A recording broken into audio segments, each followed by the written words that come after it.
Hello students, welcome back to online class. So let's continue the lesson number 4, carbon and its compounds.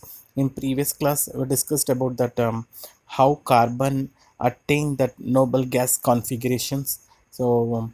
It does not gains that uh, electrons because of automortial. It has a 4 electrons and it does not lose its electrons, so they are sharing, that we called as covalent bond. So these are the topic we discussed today. We discussed about that versatile nature of carbon. So that is that important topic that we discussed. And then we discussed about that groups, that alkyne group and their structures also, and general formula also. Okay. Versatile nature of carbon. The two characteristics properties of carbon element which lead to the formation of large number of compounds. दो properties है जो carbon का element का, जो एक large number of compounds formation कर सकता है. सो द इसकी वजह से वर्सेटाइल नेचर ऑफ कार्बन बोलते हैं. फर्स्ट प्रॉपर्टी क्या है देखो, catenation. So carbon can link with carbon atoms by means of covalent bonds to form long chains, branched chains and closed ring compounds. Carbon atoms में be linked by single, double और triple bonds. देखो catenation का definition क्या होता है, ये एक versatile nature का फर्स्ट पॉइंट है.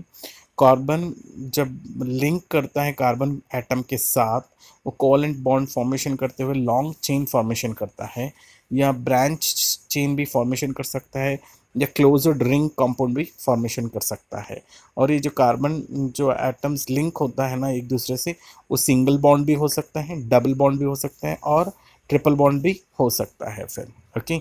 सो सेकंड देखना, tetravalency. Carbon has 4 valency electrons. Carbon can bound with 4 carbon atoms, monovalent atoms, oxygen, nitrogen and sulphur. जो कार्बन है ना, उसको आउटरमोस्ट शेल में कितना इलेक्ट्रॉन्स है, 4 है. सो इसलिए इसका 4 वैलेंसी इलेक्ट्रॉन्स है फिर. और ये कार्बन बॉन्ड करके रख सकता है 4 कार्बन एटम के साथ मोनोवैलेंट एटम्स के साथ. जैसे मोनोवैलेंट है, जैसे कि ऑक्सीजन के साथ भी वो चेन बना सकता है, नाइट्रोजन के साथ भी चेन बनाता है, एंड सल्फर साथ भी चेन बना सकता है. तो इसीलिए कार्बन है versatile of nature of carbon है. Okay. Saturated and unsaturated carbon compounds made up of hydrogen and carbon are called hydrocarbons. ये 1 मार्क क्वेश्चन है. व्हाट आर हाइड्रोकार्बन्स पूछेंगे तो द कंपाउंड्स हैं हाइड्रोजन और कार्बन से मिलके बना हुआ रहता है, उसको हम बोलते हैं हाइड्रोकार्बन्स. सो हाइड्रोकार्बन्स में 2 टाइप है, एक सैचुरेटेड हाइड्रोकार्बन्स है और एक है अनसैचुरेटेड हाइड्रोकार्बन्स. सैचुरेटेड हाइड्रोकार्बन्स कब बोला जाता है, उसके अंदर सिंगल बॉन्ड होगा कार्बन एटम्स के बीच में. ओके. जैसे सी डैश का मतलब है दैट इज बॉन्ड है वो. ओके. सो उसमें ग्रुप कौन सा ग्रुप आता है सैचुरेटेड में, एल्केन्स ग्रुप आता है. फिर जैसे स्पेलिंग देखना, ALKANES, एल्केन ग्रुप से सैचुरेटेड हाइड्रोकार्बन्स में आता है. इसका जनरल फार्मूला है CnH2n+2. ओके. एन का मतलब है जो सीरियल नंबर है कौन सा आता है इसमें, कंपाउंड फर्स्ट आता है, कौन सा कंपाउंड सेकंड आता है, इसीलिए एन वो है. सो CnH2n+2 है एल्केन के जनरल फार्मूला. अनसैचुरेटेड में क्या होता है देखो, डबल और triple bond between carbon atoms. Carbon atoms के बीच में डबल बॉन्ड आ सकता है या ट्रिपल बॉन्ड भी आ सकता है. जैसे नीचे दिया है देखो, C डबल बॉन्ड C और C ट्रिपल बॉन्ड C दिया है. 3 लाइन दिया है तो ट्रिपल बॉन्ड, 2 लाइन दिया है तो डबल बॉन्ड. सो एग्जाम्पल, जो कौन से ग्रुप है डबल बॉन्ड में आता है, जो एल्कीन्स है. ओके. सो इसका जनरल फार्मूला है CnH2n. ओके. सो एल्काइंस का है जनरल फार्मूला है CnH2n-2. ये जो ट्रिपल बॉन्ड बता रहे हैं एल्काइंस है. देखो स्पेलिंग्स है इसमें, सिर्फ एक एक की लेटर का डिफरेंस है, AEY. ओके. सो केयरफुली से रहना चाहिए. Alkanes, alkenes, alkynes. Okay. Alkynes का CnH2n-2 होता है, ट्रिपल बॉन्ड होता है. ओके. देखो electron dot structure of saturated hydrocarbons. Saturated hydrocarbons कौन सा आता है, एल्केन ग्रुप से.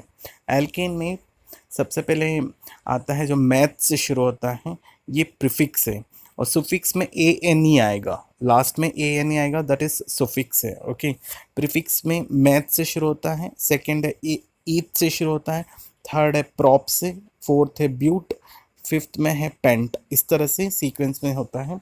इसमें सबसे पहले देख रहे हैं हम एक एग्जाम्पल के तौर इथेन। ओके, मीथेन तो CH4 है, इथेन देख रहे हैं हम। और इसमें एन एन का वैल्यू क्या होगा, ईथ में सेकेंड नंबर पे आएगा, तो एन का वैल्यू 2 रहेगा, तो हम CnH2n+2 में ऐड करेंगे। सो एन का वैल्यू देखो Cn यानी C2 हो गया ईथ में, और H2n+2 है ना, 2 × 2 + 2 हो गया, तो H कितना हो गया 6 हो गया, 2 × 2 = 4 हो गया, +2 6 हो जाता है, यानी C2H6 हो गया फिर। सो इलेक्ट्रॉन डॉट स्ट्रक्चर कैसे बनाते हैं देखो।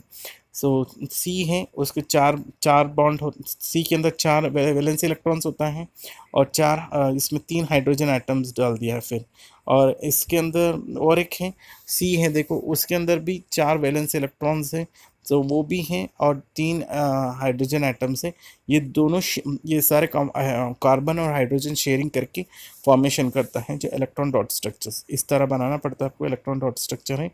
और ये चेन स्ट्रक्चर है जो पास में दिखाई दे रहा है फिर। ओके, मॉलिक्यूलर फार्मूला है जो ये एल्केन ग्रुप में आता है, जो फिर ये सैचुरेटेड हाइड्रोकार्बन है और सिंगल बॉन्ड है। देखो सारे जगह ये चेन स्ट्रक्चर में दिख रहा है, सिंगल बॉन्ड है फिर। ओके, तो ये देखना नेम ऑफ द हाइड्रोकार्बन से मोलिकुलस फार्मूला है, ये स्ट्रक्चरल फार्मूला है। मैंने अभी जस्ट बताया था मैथ से शुरू होता है सैचुरेटेड हाइड्रोकार्बन से। जो मैथ है प्रीफिक्स है, एन है सुफिक्स है, मेथेन है, उसके जनरल फार्मूला में अप्लाई करेंगे तो CH4 आएगा, क्योंकि मैथ में n का वैल्यू 1 रहेगा, तो CnH2n+2 की जगह आप n की जगह 1 लिखोगे, फिर 2 × 1 2 रहेगा, +2 करेंगे तो CH4 हो जाता है। इस तरह मोलिकुलर फार्मूला फाइंड आउट करते हैं। और स्ट्रक्चरल फार्मूला देखो, ये सैचुरेटेड हाइड्रोकार्बन के कारण हर जगह सिंगल बॉन्ड होता है। देखो H H H H हर जगह शेयरिंग करते हुए सिंगल बॉन्ड से जो सेटिस्फाइड कर देता है फिर। ओके, नेक्स्ट है इथेन है। अभी बताया था मैंने, ये भी C2H6 से फार्मूला, जनरल फार्मूला से अप्लाई किया है हमने, तो ये आंसर है, इसका जो फार्मूला बना C2H6।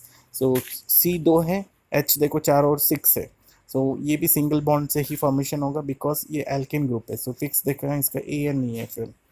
और लास्ट से थर्ड है देखो प्रोपेन, ANE है, इट मीन्स एल्केन ग्रुप है। इसमें भी CnH2n+2 की जगह फार्मूला में अप्लाई करेंगे, n की वैल्यू 3, प्रोप शुरू होता है, तो C3H8 आएगा। तो इसमें देखो 3 कार्बन एटम्स है, देखो C बॉन्ड बना है, और चारों ओर H बॉन्ड बना हुआ है फिर, तो H8 है। ओके, सो ये इस तरह से हाँ स्ट्रक्चर फार्मूला से बनाते हैं जो स्ट्रक्चर्स, और फार्मूला किस तरह बनाते हैं फिर। इस तरह से स्ट्रक्चर पूछ सकते हैं आपको, स्ट्रक्चर और फार्मूला पूछ सकते हैं, मोलिकुलर फार्मूला पूछ सकते हैं आपको। जनरल फार्मूला से अप्लाई करते हुए आप इस तरह से बना सकते हैं फिर। ओके, नेक्स्ट देखना ब्यूटेन। ब्यूटेन यानी n का वैल्यू 4 होता है, CnH2n+2 की जगह आपको आप क्या लिखेंगे, n की वैल्यू 4, C4H4 × 2 + 2, 4 2 8 हो गया, +2 10 हो गया, यानी C4H10 हो गया फिर। ओके, और स्ट्रक्चर कैसे बनाते हैं देखो, C4 होना चाहिए, और H देखना कितना होना चाहिए 10, चारों ओर HH लिख देंगे, और ये 10 हो जाएगा H, यानी कार्बन के साथ जो बॉन्डिंग करके, सो H एटम्स जो रहता है फिर, ये ब्यूटेन है फिर। ओके, जो एल्केन ग्रुप में आता है। नेक्स्ट है पेंटेन, तो सुफिक्स देखो ANE है फिर, तो इट मीन्स एल्केन ग्रुप है। इसमें भी सेम जनरल फार्मूला है, CnH2n+2, उसमें n का वैल्यू क्या रहेगा, इसमें 5 होगा, तो C5H12 होगा, C5 लिखेंगे, उसके चारों ओर बॉन्ड लिख के फिर H बना देंगे फिर। ओके, और H भी बनाते हैं ना, एंगल रहना चाहिए एक, और एक 120 एंगल है, इनके अंदर ही रहना चाहिए एंगल्स जो भी बनाते हैं हम फिर। ओके, देखो electron dot structure of unsaturated hydrocarbons, हम पहले पढ़ा था सैचुरेटेड हाइड्रोकार्बन्स, अब देख रहे हैं हम अनसैचुरेटेड हाइड्रोकार्बन्स। उसमें आता है इथीन, तो सुफिक्स देखना ENE आएगा, सो इसमें इथाइन है, सो उसमें YNE आएगा सुफिक्स में। सो उसमें जनरल फार्मूला क्या है, इसमें एल्कीन ग्रुप में CnH2n, तो ईथ यानी दैट इज 2+ में है, CnH2n यानी C2H4 हो जाएगा फिर, ये फार्मूला हो जाएगा। और स्ट्रक्चर डॉट स्ट्रक्चर देखो किस तरह बनाते हैं, इसमें डबल बॉन्ड आएगा, सो एल्कीन में हमेशा डबल बॉन्ड आता है। सो डबल बॉन्ड में देखो C को ले लिया है डबल बॉन्ड में, बाकी का H को सिंगल बॉन्ड में बता दिया है, यानी C2 हो गया, H कितना हो गया 4 हो गया, इस तरह से सेटिस्फाइड करता है। और नीचे भी बता दिया एक डायग्राम बॉन्ड सिस्टम में, और ऊपर वाला बताया जो डॉट स्ट्रक्चर में। फिर ईथाइन में भी बता रहा है, देखो ट्रिपल बॉन्ड आता है ईथाइन में, ये एल्काइन ग्रुप में आता है। फिर ईथाइन में तो देखो C तो 2 ही हैं और H2 है। फिर सो इसमें भी देखो 8 बॉन्ड्स होता है कुल मिला के, तो ये आपको दिखाई दे रहे हैं, डॉट में काउंट कर लेना। सो पूरा पूरा 8 है दोनों में भी, सेटिस्फाइड कर लेता है इलेक्ट्रॉन नोबल गैस कॉन्फ़िगरेशंस को। तो इस तरह से जो नीचे दिया है वो चेन स्ट्रक्चर है, देखो C ट्रिपल बॉन्ड C और H 2 है, इस तरह से 4 बॉन्ड सेटिस्फैक्शन कर रहा है। फिर सो नेक्स्ट क्लास में हम पढ़ेंगे alkene alkane group. Till take care.